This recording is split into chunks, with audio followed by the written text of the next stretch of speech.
My presentation will be on for gun control. What is gun control? Gun control is a set of laws or policies that regulate the manufacture, safe transfer, possessions, modification, or any use of firearm by people.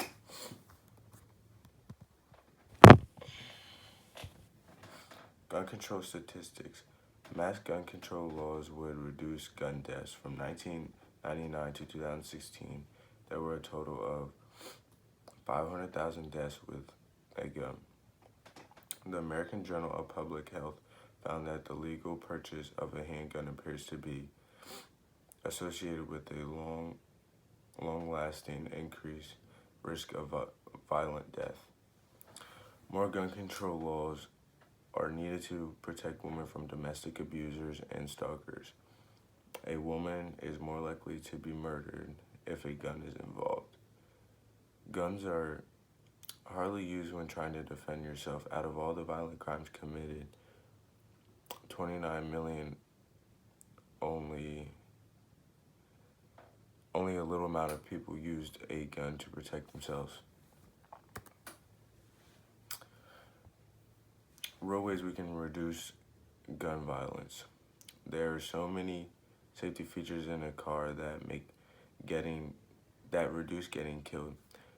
A gun, on the other hand, doesn't have anything besides a safety switch. Lawmakers should consider putting into effect that there should be more legal requirements and a process to become a legal gun owner.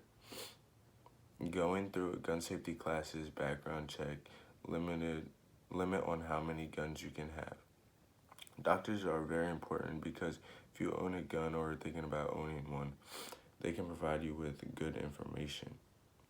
Studies show that children of the ages 3 are strong enough to shoot a firearm, and by the time they are in grade school, 75% can shoot a gun. So guns should be locked up or teach your child to not touch when being seen. Mental illness and mass shootings. Mental illness is the main cause for gun violence. Guns don't kill people, but mentally ill people do. Evidence has shown that all mass shooters are often mentally ill and socially marginalized. Tori, a psychiatrist, claimed that about half of mass killings are caused by people with major mental illnesses. Mainly schizophrenia. If treated, it could be prevented. In 2008, laws were made that there shall be restrictions on non-use by people with mental illness or felonies based off their violence. Mental illness, mass shooting continue. Studies show that 20 to 50% of mass shootings suffer from this type of mental illness, schizophrenia, and hallucination. About 1 in 5 are psychotic or delusional. According to Dr. Michael Stone, a forensic physicist at Columbia University who studied over 350 mass killings going back many centuries. The change that now needs to happen is that paperwork and the filling of it needs to be tightened up so that mentally ill people are recognized on background checks or until a lot of our mental illness issues are solved. There needs to be restrictions on guns so dangerous people can't get a hold of them. Gun safety. Guns are involved in 27% of accidental deaths among the total populations. Since 1903, gun accident deaths has decreased 5%. That's 3.1 to 12 per 100,000 population. NRA law enforcement has trained over 60,000 firearm instructors, and 13,000 trainees have occurred locally. This is a great first step that needs to be continued with more people. How often do people use guns in self-defense? Many people who own a firearm are properly trained and have the legal documents to own it. There are between 2.2 and 2.5 million defensive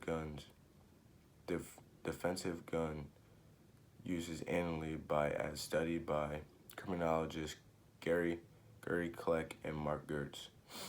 An average person won't use the gun for self-defense, but they have a chance to use it inappropriately. From 2007 to 2011, as not many people defended themselves with a gun, only 9% did. Second Amendment.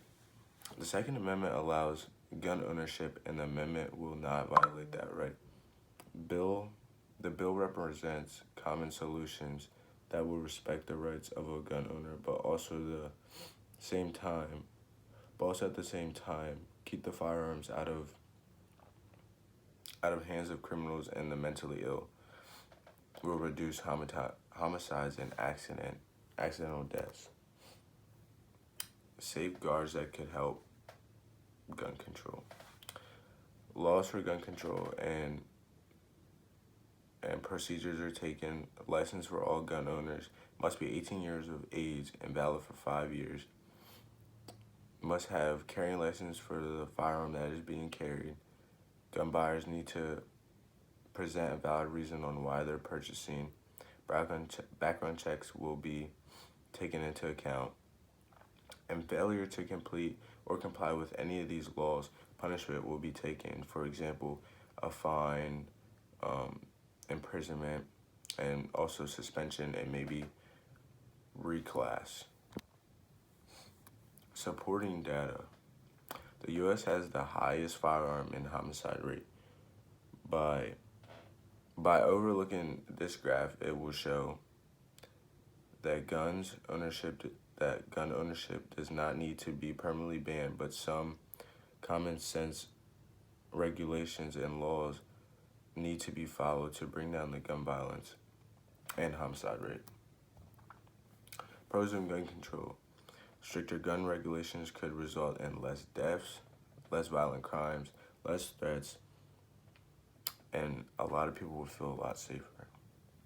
What should be done? Stricter rules by every state should be put into play. Have a restriction on what guns you can purchase. Have a restriction on how many guns a person can purchase. And gun safety courses should be taken every so often. NRA. NRA stands for the National Rifle Association. They were founded in 1871 as a recreational group designed to promote rifle shooting.